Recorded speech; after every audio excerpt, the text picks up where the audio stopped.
एक तरफ हिंदुस्तान का सबसे ताकतवर बादशाह और दूसरी तरफ जंगलों में रहने वाला वो राजा जिसने झुकना कभी नहीं सीखा।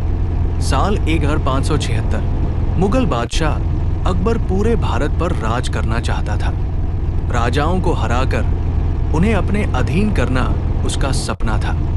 कई राजपूत राजाओं ने अकबर की अधीनता स्वीकार कर ली, लेकिन मेवाड़ का एक शेर ऐसा था जिसने कहा, राजपूत सिर कटा सकता है लेकिन झुका नहीं सकता।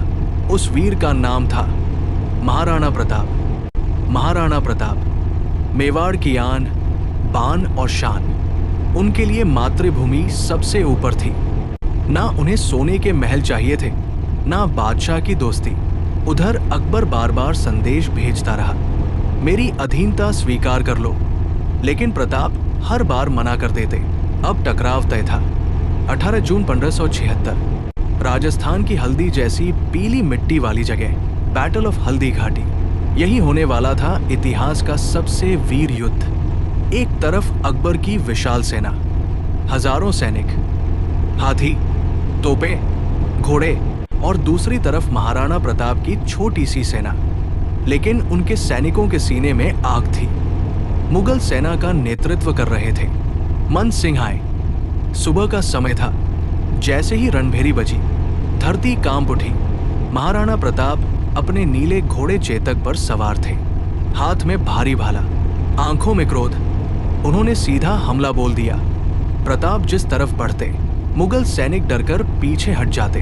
तभी सामने आया मानसिंह का हाथी, और फिर वो हुआ जो इतिहास बन गया। चेतक ने हवा में छलांग लगाई, सीधे हाथी के माथे पर। महाराणा प्रताप ने अपने भाले से जोरदार वार किया। हालांकि मानसिंह बच गया, लेकिन मुगल सेना में हड़कंप मच गया। युद्ध भयंकर होता गया। चारों तरफ तलवारों की आवाज, घोड़ों की टापें और वीरों की गर्जना। लेकिन मुगल सेना बहुत बड़ी थी। धीरे धीरे प्रताप की सेना कमजोर पड़ने लगी। इसी बीच चेतक गंभीर रूप से घायल हो गया। उसके पैर में हाथी की तलवार लग चुकी थी। फिर भी वो अपने मालिक को बचाकर रणभूमि से दूर ले गया।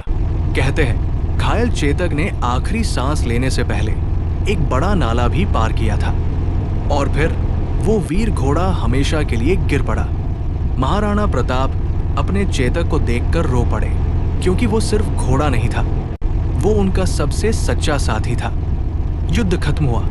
मुगल सेना मैदान में खड़ी रही, लेकिन अकबर कभी भी महाराणा प्रताप को झुका नहीं पाया।